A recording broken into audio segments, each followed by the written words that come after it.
Hello guys, good morning. Kamusta kayo? So guys, meron tayong ayusin ngayon, brother printer. Model niya ay DCP T300. So guys, tingnan natin kung ano yung problema niya. Ito. So, naka-normal mode siya. Test print tayo. Menu, then ink, test print, then start tayo. Okay, then start.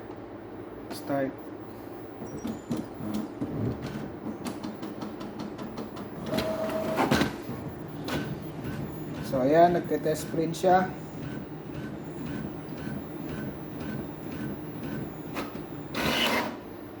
So, ito guys, ang lumabas. So, lumalabas naman yung magenta lang at saka yung cyan. So, guys, subukan natin ng pumasok sa maintenance menu niya para mai-ink plus natin yung mga ink papunta dun sa head. So, ganito lang guys. So, pindutin nyo lang yung menu, then ink, then yung mono, then click nyo lang yung up arrow key para pumasok sa maintenance. So, ayan guys, pumasok na sa maintenance. So, pasok lang kayo. Select nyo yung 7. Okay. And then, 6. Okay. Then, 3. Okay. So, ayan. Naka-power P all na siya. And then, press natin yung button kahit saan dyan guys. Start. So, ayan. Cleaning na siya guys. So, hintayin lang natin yan guys.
So, ayun guys, tapos na. So, naka-maintenance mode yung unit. So, ibalik natin sa normal mode. So, select lang tayo ng number 9. Okay. And number 9 ulit. Okay. So, please wait daw.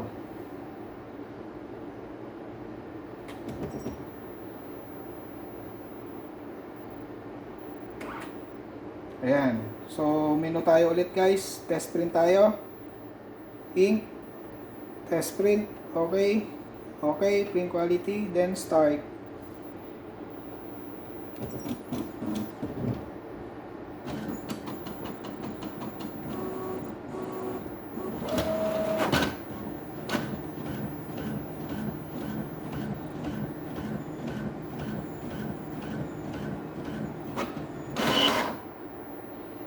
Ayun, nag-print na.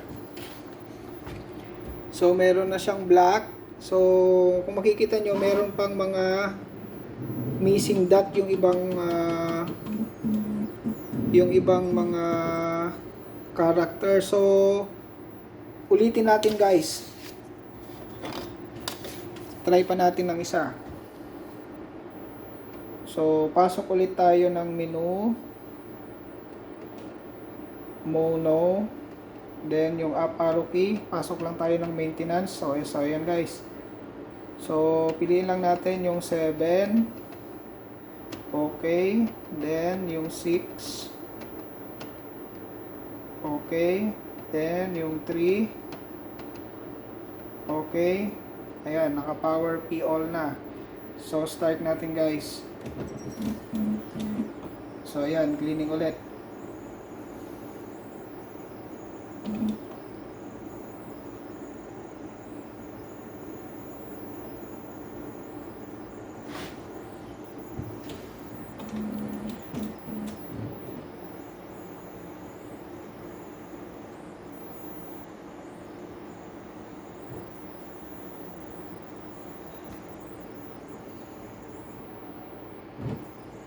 So, ayan. Hintayin natin.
So, yun guys. Tapos na ulit. So, pasok na natin sa normal mode. So, 9. Okay. Then, 9 ulit. Okay. So, ayan. Magno-normal mode yan.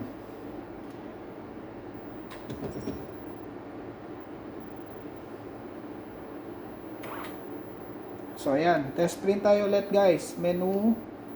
Then, ink. Okay. Okay. Test print. Okay. Then, start natin guys.